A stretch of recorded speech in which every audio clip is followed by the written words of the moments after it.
दोस्तों इस वीडियो में हम लोग संख्या पर आधारित इन दोनों प्रश्नों को हल करना सीखेंगे। अगर आप कक्षा 10 के स्टूडेंट हैं तो ये वीडियो आपके लिए ज़्यादा इम्पोर्टेंट है, क्योंकि संख्या पर आधारित बिल्कुल स्क्रीन पर आ रहे प्रश्नों जैसा एक प्रश्न आपके बोर्ड एग्जाम में ज़रूर आता है, जो कि 6 नंबर का या फिर 4 नंबर का होता है। तो ऐसे प्रश्नों को हल करने के लिए हमें कुछ कॉन्सेप्ट, कुछ नियम पता होना चाहिए, तभी हम लोग इन प्रश्नों को हल कर पाएंगे। इस तरह के प्रश्नों को हम लोग आगे आने वाले वीडियोज़ में हल करेंगे, पर अभी इन दोनों प्रश्नों को हल करके बेसिक कॉन्सेप्ट सीखना ज़रूरी है। तो चलिए वीडियो शुरू करते हैं। तो इस प्रश्न में कहा गया है दो संख्याओं का योगफल 16 है तथा पहली संख्या दूसरी संख्या से 6 अधिक है, दोनों संख्याएं बताइए। ठीक है, तो सबसे पहले हम लोग प्रश्न को थोड़ा और अच्छे से समझ लेते हैं। तो देखिए, योगफल का मतलब क्या होता है। योगफल मतलब होता है योग के बाद जो फल आता है वही, यानी कि दो संख्याओं को जोड़ने के बाद जो आता है उसी को योगफल कहते हैं। यानी कि दो संख्याएं हैं जिनको जोड़ने पर 16 आता है, और उन दोनों संख्याओं में से जो पहली संख्या है दूसरी संख्या से 6 अधिक है या फिर 6 बड़ी है कह सकते हैं, तो उन्हीं दोनों संख्याओं को हमें बताना है। तो देखिए, जब भी हमें दो चीज़ कहे ज्ञात करने के लिए, जब भी हमें दो चीज़ पूछे हमसे, तो वहाँ पे हम लोग उन दोनों को x और y करके मान लेते हैं। तो यहाँ पे हमें दोनों संख्याएं पूछा है ना, तो हम लोग उसमें से पहली संख्या x मान लेते हैं, दूसरी संख्या y मान लेते हैं। तो लिखेंगे माना पहली संख्या बराबर x तथा दूसरी संख्या बराबर y मान लेते हैं। माना पहली संख्या x तथा दूसरी संख्या हमने y मान लिया। ठीक है, तो देखिए, जब भी हमसे दो चीज़ पूछेगा तो हमेशा हम लोग x और y करके मानेंगे। अब देखिए, x y मानने के बाद हमें समीकरण बनाना रहता है। इसमें समीकरण बनाना ही सबसे महत्वपूर्ण होता है। तो देखिए, यहाँ पे कहा गया है कि दो संख्याओं का योगफल 16 है, यानी कि इन्हीं दोनों संख्याओं को जोड़ने के बाद 16 आएगा ना, तो हम लोग जोड़ लेते हैं। यानी कि x में जब हम लोग y जोड़ेंगे तो ये कितना आ जाएगा, 16 आएगा। चूँकि देखिए, x और y, सबसे पहले मैं आपको यहाँ पे बताना चाहता हूँ कि इस तरह के सवाल को आप सवाल मत समझिए, ये एक बुझनी है। क्या है, ये एक बुझनी है। बुझनी क्या है कि दो संख्याओं कोई दो ऐसी संख्या बताना है जिनको जोड़ने पर 16 आता है, और उन दोनों संख्याओं में से एक संख्या जो है वो दूसरी संख्या से 6 अधिक है, तो ये एक बुझनी तो हुआ। तो बिल्कुल वही चीज़ हमें हल करना है इसे। तो देखिए, यहाँ पे हमने पहली संख्या x मान लिया, दूसरी संख्या y मान लिया। क्योंकि हमें पहली संख्या x और दूसरी संख्या y हमें एग्जैक्ट नहीं पता है, इसीलिए हम लोग x और y मानते हैं। फिर हमें हल करते समय बाद में पता चलता है कि एग्जैक्ट दोनों संख्याएं हैं क्या। ठीक है ना, जब हल करते हैं तो x बराबर कोई संख्या आएगा, y बराबर कोई संख्या आएगा, वही तो एग्जैक्ट हल होगा। तो यहाँ पे दोनों संख्याओं को जोड़ने पर 16 आ जाता है, इसे हम समीकरण 1 मान लेते हैं। अब देखिए, हमने पिछली वीडियो में x और y का मान निकालना जानते हैं, लेकिन x y का मान हम लोग तभी निकाल सकते हैं जब इस प्रकार का कोई दो समीकरण दिया हो, तभी निकाल सकते हैं। ठीक है ना, तो हमेशा इस तरह के सवालों में हम लोग दो समीकरण बनाने की कोशिश करते हैं। तो एक समीकरण तो बन गया, अब दूसरा समीकरण यहाँ से बनेगा। देखिए, इसमें कहा गया है कि पहली संख्या दूसरी संख्या से 6 अधिक है। ठीक है, तो यहाँ पे हम पहली संख्या x लिख लेते हैं और दूसरी संख्या y लिख लेते हैं। अब थोड़ा ध्यान से समझिएगा, प्रश्न में कहा गया है कि जो ये पहली संख्या है ये इस दूसरी संख्या से 6 अधिक है। 6 अधिक मतलब 6 बड़ी है, यानी कि ये जो पहली संख्या है इससे 6 बड़ी हुई ना, तो छोटा तो ये हुआ। तो हम लोग छोटे वाले में अगर 6 जोड़ दें तभी तो ये दोनों बराबर होगा। ठीक है ना, इसे हम लोग जब अंकों से समझेंगे तो और अच्छे से समझ आ जाएगा। अब थोड़ा अंकों से इसे थोड़ा ध्यान से समझिएगा। मान लीजिए कि पहली संख्या कितना है, मान लीजिए पहली संख्या 8 है और दूसरी संख्या हम लोग 2 मान लेते हैं। ठीक है, मान लेते हैं पहली संख्या 8 है और दूसरी संख्या 2 मान लेते हैं। अब आप देख सकते हैं कि पहली संख्या जो है इस दूसरी संख्या से 6 अधिक है, यानी कि 6 बड़ी है। तो अगर हमें इन दोनों को बराबर करना रहे तो हम लोग इस छोटी वाली में 6 जोड़ेंगे तभी तो दोनों बराबर होगा। आप देख सकते हैं 8 बराबर 8। ठीक है ना, इसी तरह से एक और एग्जांपल ले लेते हैं। मान लीजिए कि हमारे पास एक संख्या 10 है और दूसरी संख्या हम लोग मान लेते हैं कि 6 है। ठीक है, तो आप देख सकते हैं कि यहाँ पे बड़ी संख्या 10 है, छोटी संख्या 6 है, यानी कि पहली संख्या 10 है, दूसरी संख्या 6 है। तो ये जो पहली संख्या है इस दूसरी संख्या से कितना अधिक है, 4 अधिक है। तो अगर हमें इसे बराबर करना हो तो हम लोग 4 अधिक ये है, तो हम लोग छोटे वाले में 4 जोड़ेंगे तभी तो दोनों बराबर होगा। देखिए 10 बराबर 10, तो बिल्कुल यही रूल इसमें भी अप्लाई करना है। इसमें x जो है y से 6 बड़ा है, तो छोटा वाला में 6 जोड़ेंगे तभी तो दोनों बराबर होगा। आई होप आपको समझ आ गया होगा। तो यहाँ से ये हो जाएगा x अब y जो है बराबर के इधर आएगा तो -y हो जाएगा, फिर बराबर 6। अब ये हो जाएगा आपका समीकरण 2। अब देखिए समीकरण 1 और 2 बन गया है। अब समीकरण 1 और 2 को हल करके x y का मान हम निकाल सकते हैं। 3 विधि होती है, प्रतिस्थापन, विलोपन, वज्रगुणन विधि। तो आप लोग इन तीनों विधियों को आपको अच्छे से आना चाहिए, लेकिन इसमें से विलोपन विधि सबसे सरल होता है, तो आप लोग विलोपन विधि जरूर सीखिएगा।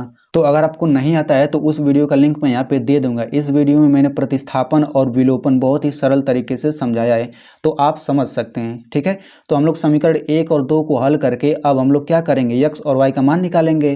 तो यहाँ पे समीकरण 1 में से 2 को घटा देते हैं, इसे हम विलोपन विधि से हल करेंगे। ठीक है, तो लिखेंगे समीकरण 1 माइनस 2 से, मतलब कि समीकरण 1 में से 2 को घटाने पर, तो समीकरण 1 को हम लोग यहाँ पे ऊपर लिख लेते हैं और समीकरण 2 को यहाँ पे हम नीचे लिख लेते हैं। ठीक है, अब जब भी घटाते हैं तो नीचे वाला चिन्ह बदल जाता है, तो ये पहले प्लस था, अब ये माइनस हो जाएगा, माइनस है तो प्लस हो जाएगा, प्लस है तो माइनस हो जाएगा। अब ये आपका कट जाएगा, अब y कितना हो जाएगा, 2y हो जाएगा। यहाँ से 16 में से 6 घटेगा, ये आपका हो जाएगा 10। देखिए मैं किस तरीके से हल कर रहा हूँ, ये मैंने बहुत ही सरल तरीके से समझाया है उस वीडियो में। अगर आपको समझ नहीं आ रहा तो आप लोग वो वीडियो जरूर देख लीजिएगा। तो यहाँ पे देखिए 2y का मतलब 2 गुणा y है, तो यहाँ से 2 बराबर के इधर आएगा तो भाग में चला जाएगा ना, तो ये हो जाएगा 10/2। तो यहाँ से आपका y बराबर कितना आ जाएगा, 2 5 10, तो y बराबर 5 आ गया। और हमने y माना क्या था, हमने y दूसरी संख्या माना था। अब हमें पहली संख्या कैसे ज्ञात करेंगे, तो इसी y के मान को आप समीकरण 1 या 2 किसी में रखेंगे तो x का मान आ जाएगा।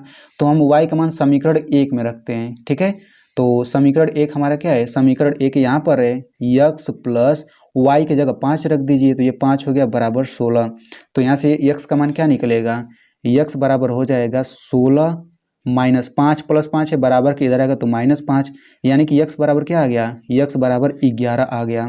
ठीक है, यानी कि पहली संख्या कौन सी होगी, देखिए x बराबर हमने हल करके क्या लाया, x बराबर 11 ला दिया, और दूसरी संख्या हमने y बराबर क्या ला दिया, 5 ला दिया। ठीक है, यानी कि रियल में इस x का मान क्या आया है, 11, यानी कि पहली संख्या 11 है, दूसरी संख्या 5 है। अब आप देख भी सकते हैं कि दो संख्याओं का योगफल 16 है, आप देखिए जोड़ करके 16 आ रहा है।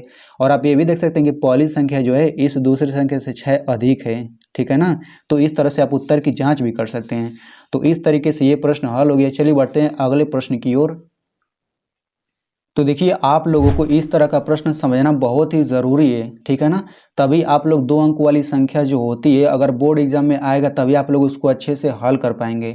तो मैं यहाँ पे आपको ये समझा दे रहा हूँ सवाल ये भी, उसके बाद आपसे एक प्रश्न पूछा जाएगा जिसका जवाब आपको देना इम्पोर्टेंट है, क्योंकि यार तभी तो पता चलेगा कि आपको समझ आया है या फिर नहीं आया है। ठीक है, तो आप लोग जवाब जरूर दीजिएगा। तो इस प्रश्न को समझ लेते हैं।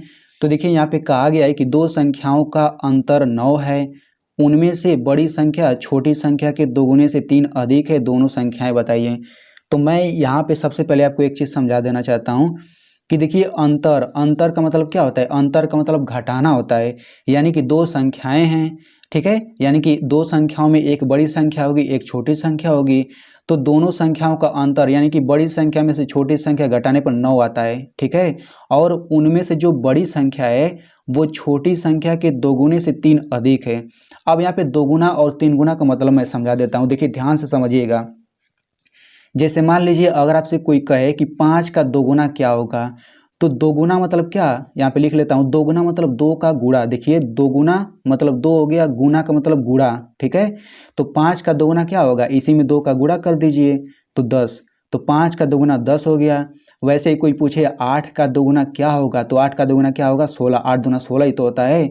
वैसे ही कोई अगर 3 गुना कह दे, जैसे मान लीजिए कोई कहे कि 5 का 3 गुना क्या होगा, तो 3 गुना मतलब 3 का गुणा, तो 5 का 3 गुना क्या होगा, 5 तिया 15 हो जाएगा। वैसे ही 8 का 3 गुना क्या होगा, 8 तरीके 24 हो जाएगा।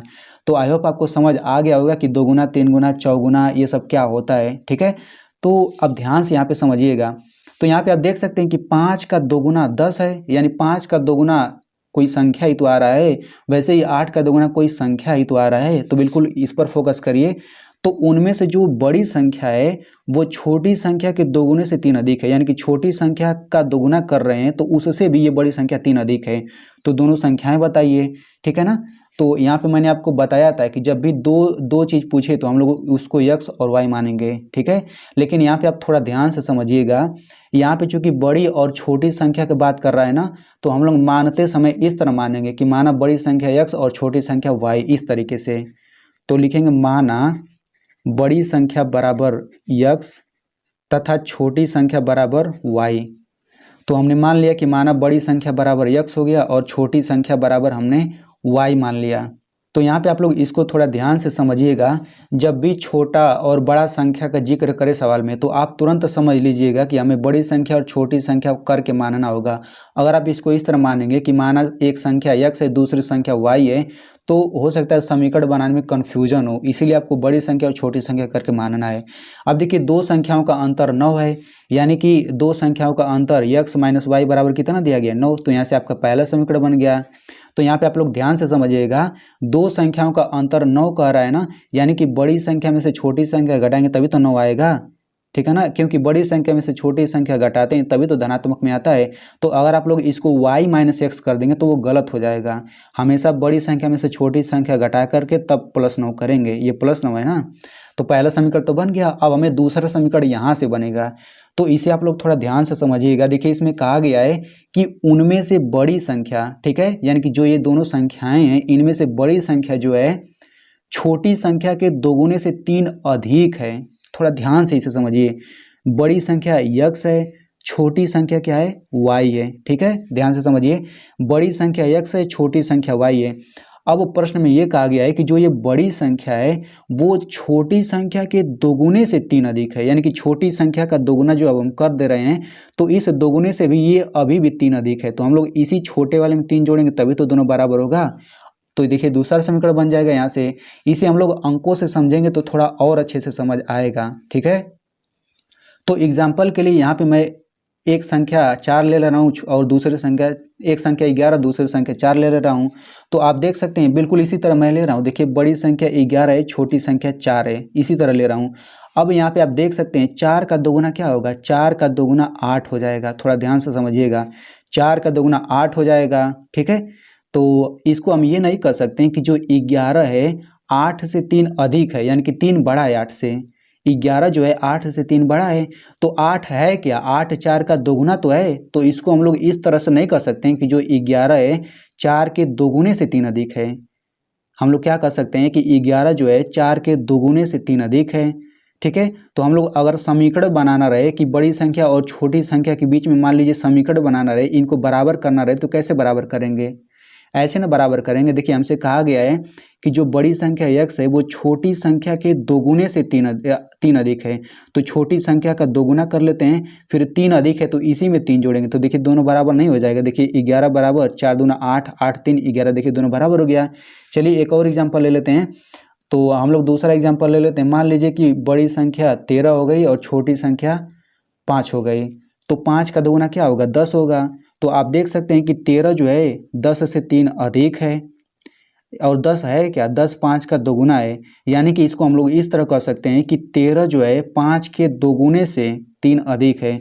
तो अगर हमें 13 और 5 यानी कि बड़ी संख्या और छोटी संख्या के बीच समीकरण बनाना रहे तो कैसे बनाएंगे। देखिए ये बड़ी संख्या हो गई, ये छोटी संख्या।